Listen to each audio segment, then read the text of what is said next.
Welcome everybody, this is Cut to the Chase, and today we're talking to Genaro, our episode, hold please. All right, Genaro. Hello, Erik. Tell me why your training model revolves around one type of exercise. So there's a lot of benefits to isometrics. I would say to start off, the safety of isometrics, there's not as much wear and tear on the joints.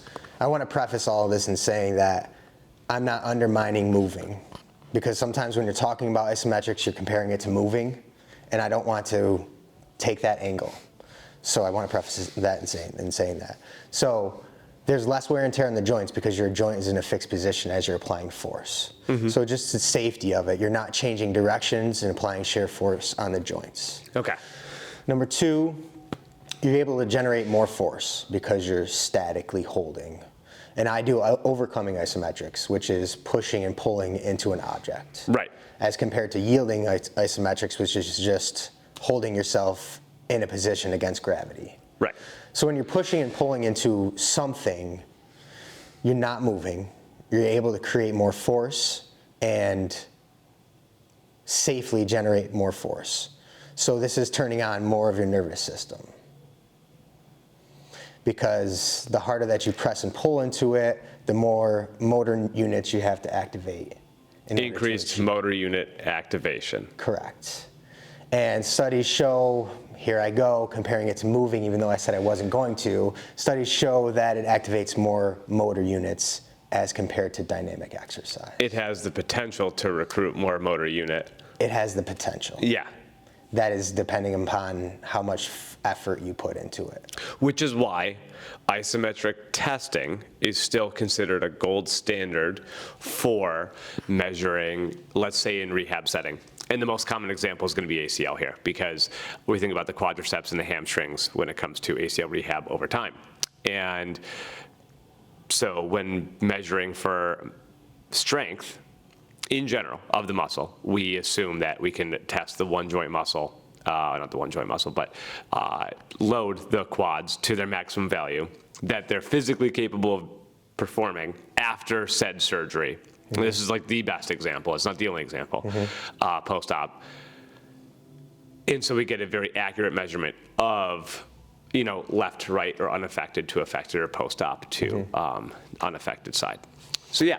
So that's why we use that in rehab world, because we have the potential to maximize the contraction of those muscles, and so therefore measure our progress, right? Simple. Yes. So something else with that is you're able to increase strength, okay?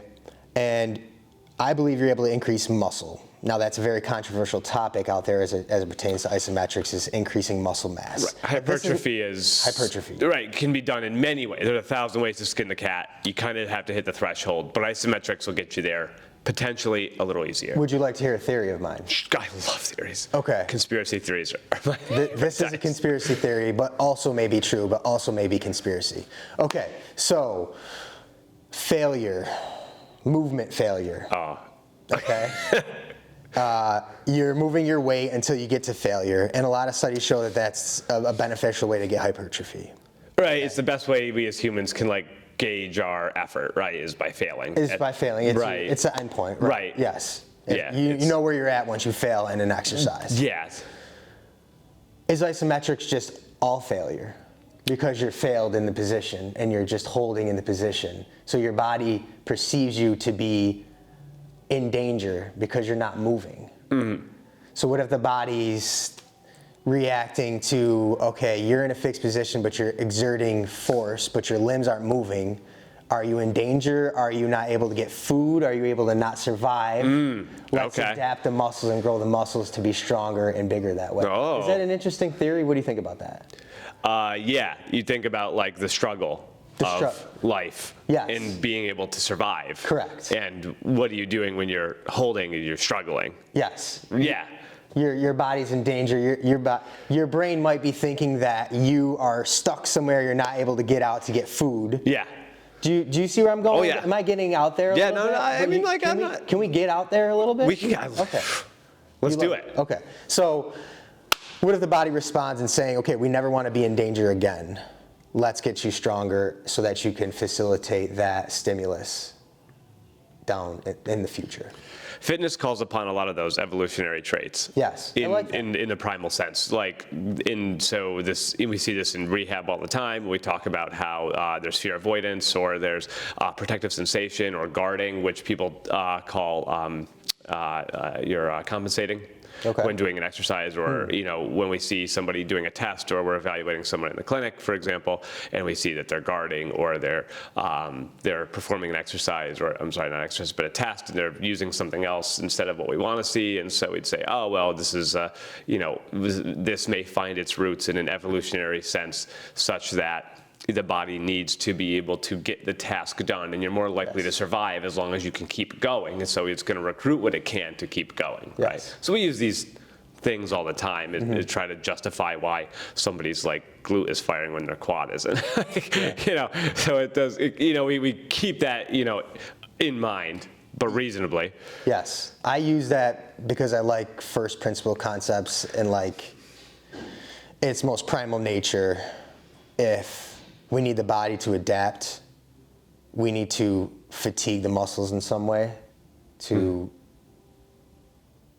make sure that we can move that same weight in the future. So I go all the way back to our primal instinct of being able to move the body and having the strength to move the body. So then when I slow everything down and add resistance, the body is the body is perceiving itself not to be able to eat and survive. Right. And I go from there. Okay, put a large stimulus on the body and let it adapt. I think the question for you is, does your type of fitness represent a change in the industry? Okay, so in terms of isometrics, I would have to think that isometrics is an ancient way to exercise. Before there were machines and schools and just education, probably pushing and pulling against objects was the first way we exercised, or like running and sprinting, but like, pressing up into a wall of some sort, I would imagine would be an ancient form of exercise. But in terms of the media and the narrative currently, I would say isometrics is a novel way to exercise. I would say it's new out there. But if you look at the research, it dates back to the 60s and 70s with isometric training. So it's there, it's just not trending right now. There we go. The human body hasn't changed much, so I think whatever works will always work. But I agree with what you said earlier, is that everything works. And we're not trying to knock anything. Right. We just have a special way of doing things, you and I. Right. That we believe This is true. This is true. And we should. I think every personal trainer or physical therapist should have some sort of niche or experience, some sort of exercise experience that you as the user get to experience yourself. I would say that diversity represents the biggest change in our field altogether. But if someone's going to pick fitness and they look at a list of the different fitness items in this area, you being one of them, how do you market that now? Okay, isometrics is a tough sell because the body naturally wants to move. And people don't understand the level of difficulty of an isometric hold. Like, you might just see one of my Instagram videos and be like, all right, what is he doing exactly? But the first time I tried isometrics was with a strap. I listened to a podcast and the guy kind of blew my mind. Can I give a shout out to someone here? Brad Thorpe. His name is Brad Thorpe. You could YouTube him. He kind of blew my mind. So I went in my basement. I got a ratchet strap that you usually use to hold down something in a trailer or something like that. And I just started to push and pull against it for 30 seconds, 15 seconds. And I felt the stimulation. And I am trying to engage the muscle fiber as efficiently as possible. You felt the stimulation with the strap on? It's horrible. Sorry. I walked into that. Right? I felt the stimulation. Yeah. Keep going. Yeah. Okay. Anyway. I'm the only one laughing at that. No, that's good. You're the only one who picked up on that. Maybe not, though. So I'm trying to stimulate the muscle and fatigue the muscle in the most efficient time possible while reducing injury. Yeah. I felt that with isometrics immediately, so I started to go down a rabbit hole and work it with myself and clients. It's a tough sell because you're not actually doing anything, and it's not very sexy to sell. However, once you get someone through an isometric set, they understand what I'm talking about. So it's something you definitely need to try before you make a decision on it. Right. But it is different than what most people are doing, but it is a tough sell because of how different it is. You can probably argue that it's safer, like I was getting into earlier. Yeah. Like I would argue that it's safer to work out with Forte or rehab with Winberg PT because we are able to coach you on that spectrum of rehab to performance. We know both sides very well. Yes. You claim that isometrics are safe. Yes. Which is a very good selling point in the market today as well. Yes, especially with the clientele I'm trying to appeal to is more of like a middle-aged, busy professional. They don't want to get hurt. Can't afford to get hurt. They can't afford no to get downtime. hurt. They don't want to get hurt. Maybe with younger kids, they can recover faster, but the person I'm trying to reach does not want to get hurt. So I would say yes. In that way, I can sell it safety to a 45-year-old busy professional than I could. I really think an 18-year-old doesn't give a crap about safety. It's not the first thing on their mind. It's not the first thing on their mind. Maybe No. a really smart one, yes, but I would say most of the time they just want to like do something and they're like, yeah, worry about safety another time. Yeah. But that's okay because I've transitioned away from a lot of athlete training, more towards your busy professional. Right, you have a history with training athletes, don't you? I do. I coached football for 6 years. And during that time, I was doing the strength and conditioning program at that point. And my approach has changed drastically since that point. Right. Going from 3 sets of 12 with your squats and deadlifts and whatnot, I'm more of a 1 set to failure guy and isometrics. Do I think there's a place for isometrics in athletics? 1,000%. And I think we'll get there over time. Yes. So my approach with athletes is practice your skill, and then when you're going to train heavily, stop moving. And then practice your sport. Maybe lighten up the weight when you start moving. When you go to train heavily, stop moving. Right. But I also do dynamic exercise. You see me doing workouts and squats and everything like that, and I still believe in that. Right. Maybe one day I'll get completely away from it, but I'm not ready to get away from what you just said. Is like the human body needs to move in the manner that we needed to perform. Right. I wanted to perform it. Right. This paradigm shift also came at a time when we saw CrossFit coming up, and we saw a change in the equipment that's being offered today, and so now you see that across the board. Can I ask you a question? Yeah. How do can I call them clients? Do you call them clients? Yeah. Athletes, clients. How do your athletes? Do they give you any feedback when you do isometrics, or do they just go through the exercise and not? Our feedback, I tend to ask where they feel working too. I know you do that, so it's kind of are we making sure we're recruiting the same thing? Yeah. And that our mind is, and this is the most powerful part of it, I think, is that you've got to have that mind-body connection, which is, I know that sounds silly and gimmicky to say, but it's true. And so you've got to be able to engage what you're asking of yourself and know that that's the muscle you're moving. That helps substantially, whether in rehab or performance. So. I would say the feedback I get from them is that it's hard. Yeah. Usually, number one thing, it's difficult. Yeah. They're sore. They're tired. Yeah. And they want to make sure they felt it in the right place. Yeah. That kind of comes at the end. But they'll say I'll say, hey, how's that hold? And they'll say, really hard. I loved it. I feel tired, and I think I felt it in the right place. And so that tends to come up. Can I make a point on that? Yeah. Kind of to sell the isometrics. Specific muscle activation, where sometimes when we're doing a certain exercise using machines, you may feel it here in the chest, and then the tension will spread to another part of your body. So it's a chest exercise, but is it really a chest exercise? Right. So with isometrics, you get yourself in a position where you feel it as most in your chest as you possibly could, and you just hold that position for 45 seconds. Now you're getting 45 seconds of time under tension in where you feel it, where you should. So sometimes when we're moving using a machine or whatnot, the tension spreads throughout the musculature and throughout the range of motion, different muscles are recruited. isometrics can be very isolated and specific to a certain muscle group. Yes. Is why I like it. If you can't work your glutes on a leg press, Right. we got to find a way to work your glutes. Yeah, sure. Right? Or, I mean, we got to do that. So squeeze your glute, see what happens to your leg, and then apply it against a wall. Yeah.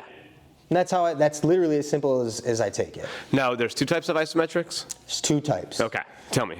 Overcoming isometrics, Yep. which is pushing and pulling into an immovable object, is what I do. And that's like you're overcoming the force, like you're trying to push a wall over. Correct. Or prevent it from pushing you over. Right. I have a bar, and you pull and press into a bar. It's called the IsoFit. That's what I use.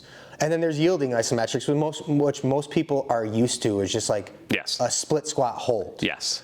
Or I guess you would say a plank. Yeah, a plank. Yeah, plank is the best And example. we've been doing isometrics for a long time. We just don't know it. Right. But And yielding is good. I used yielding in the clinic, for example. Yielding absolutely has its place. I would like to do more research and have more experience in yielding isometrics. I just went all in on overcoming isometrics, maybe because I just like the intensity of it. I think it probably boils down to simple, like overcoming performance, yielding, rehab, low load. Yeah. So, if for any reason you need to do a low load option, this may be age dependent. Someone who's older, someone who's younger. This may be activity dependent. This may be injury dependent. This may be a number of reasons why you might just say, hey, let's low load option, just to get maybe work you into start it. there and then work into Yeah. doing a split squat where you're pressing into something. Exactly. Yeah. No, I like that. But I would like to do more research, and I think as isometrics grows in popularity, you'll find more research and more studies that come out. Yeah. And you'll see the difference in yielding and overcoming isometrics. I'm looking forward to that. Yeah, absolutely. So before we wrap it up here, I want to give a quick rundown as to what isometrics actually are. So we're going to put a clip in a video, but Cool. Isometrics are, describe what isometric is. Isometrics is not lengthening the muscle. Right. It's not shortening the muscle. Okay. So the muscle in an isometric shortens just a little bit, but then the limbs don't move. So it's Right. contracting the muscles without moving the limbs. But there is a shortening of the muscle slightly. Sure. Are you typically in that mid-range for the joint? You can do whatever you want to do with the joint. And that's another thing what I love is you can resist, you can, what am I trying to say? You can, all body movements, you can resist against something. So you can really go rogue. And sometimes people get lost with isometrics because there's too much things you can do as you're pressing and pulling. Sure. So have a system before you get into place. Gotcha. But 90 degrees is generally where you have most contractile forces. But new studies have shown the benefit of isometrics in a lengthened muscle position, which is something that I've been experimenting with. But for simplicity purposes, get yourself into a 90-degree position and press and pull against something. Cool. Solid. So it's not like, so for example, in a squat, it's not the part where you're standing up, like from a chair. It's not the part where you're sitting down. Yeah. It's the part where you're just holding in place. Correct. Perfect. Cool. Yes. Just to give people a visual of like what we're talking about so that they kind of understand. Yes. As we're describing it. Yes, that is an isometric. Overcoming, or this is yielding isometric. This is yielding. Now, if I were to put a bar right here and pull up against the bar or press down on me, this is overcoming isometrics. And you can start with 6 seconds or 45 seconds. There we go. Also, I would like to give you a shout out. I respect what you do and I watch what you do all the time, and I feel like your clients get adaptations. It's hard for people to see how they look, but it's easy for me to see them apart from what you're doing. Does that make sense? Yeah. Like viewing them from afar and saying, okay, they look more leaner, they look like they're moving better. Yeah. So I feel like I have a good observation in that. Yeah, thank you. So. And I appreciate that. And your clients always look like they're doing something wickedly intense. So that's awesome. And I love that. And I would say that results matter with a lot of this stuff. And this is why they always say there's like 1,000 ways to do it. Because if you look at the results, if you look at what our athletes perform like, especially this fall, we had some huge PRs on the on cross-country side. We had some really good performances from our soccer athletes and our adults who did stuff this fall. And we had a warm fall, so it was nice for racing and outdoor activity. But everyone performed really well. The results speak for themselves in the sense that, subjective, right? People report they're doing better, but there are objective measurements. They're Sure. faster, they're stronger, they're better performing on the field. So obviously we all know consistency is key, but I think the benefit to isometrics and the reason like we're talking about this is because isometrics is not even just a subset of a niche specialty. Isometrics is a literal definition of a movement type. Good point. And so we're specifying this one little thing, I think is very unique to kind of blow that up and then make it this entire workout program in a niche field, which I think is awesome. And I think there's a lot of value to. Obviously, you can speak the value. So 5 things, 3 or 5 things, you pick. Start with a list that isometrics are beneficial for. Okay, let's see here. We'll start off like we started off, safety. Safety. Nervous system recruitment of motor units. Perfect. That is scientifically accurate, so that's good. Strength gains. Strength gains. Okay. Hypertrophy. Hypertrophy. Yep.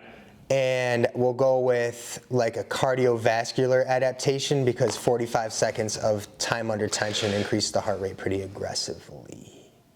Please check with your cardiologist prior to beginning this exercise. Please check with your cardiologist. You don't have to go at 100% for 45 seconds. You don't even need to go at 45 seconds. You can go 6 seconds. You can go 10 seconds. You go 50%. You go 100%. Whatever, however hard you push into the object, it pushes back. Let me leave that as 5. Perfect. Okay? As hard as you press into something, it presses back to you. So it matches your force. That's physics. That's physics. So if you want to start slow, just start at like 15% effort. Yep.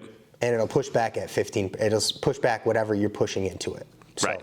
Awesome. That's yes. Totally agree. I'm going to add on to that and say that I would say that the added value of isometrics are maximum muscle testing, which is important in rehab or trainings. I would say that tendon health kind of comes off of that. Oh, I didn't even touch on Yeah, that. I know, it's okay. A lot of value for tendon health in that regard. I would say we can see a lot of improvements in plyometric performance with isometrics. Huge. I would say safety is a big one. Usually you're in a close chain position, so with joint approximation, it can be safe for people to do. And I would say that the neuromuscular connection to engaging, firing, and thinking about how the movement works. And when you're in that held position, you have time to think about how this is specifically helping you. So for those 5 reasons, I think those are the benefits of isometrics as well. Do you want to be my marketing manager? We can talk about it, yeah. Okay. That's pretty good. Oh, I appreciate that. Yeah, Thank you. That was good. You're welcome. Awesome. Thanks for having me on. Final thoughts for the people. Appreciate you taking the time to listen. I am Genaro Scampone, Scampone Personal Training. I work alongside Erik here. I do isometrics and dynamic exercise. I have background in football coaching and certified personal training. I appreciate you listening. I hope you got some value. And thank you, Erik. Absolutely. I'm Erik. This is Forte. This is Cut to the Chase. See you next time.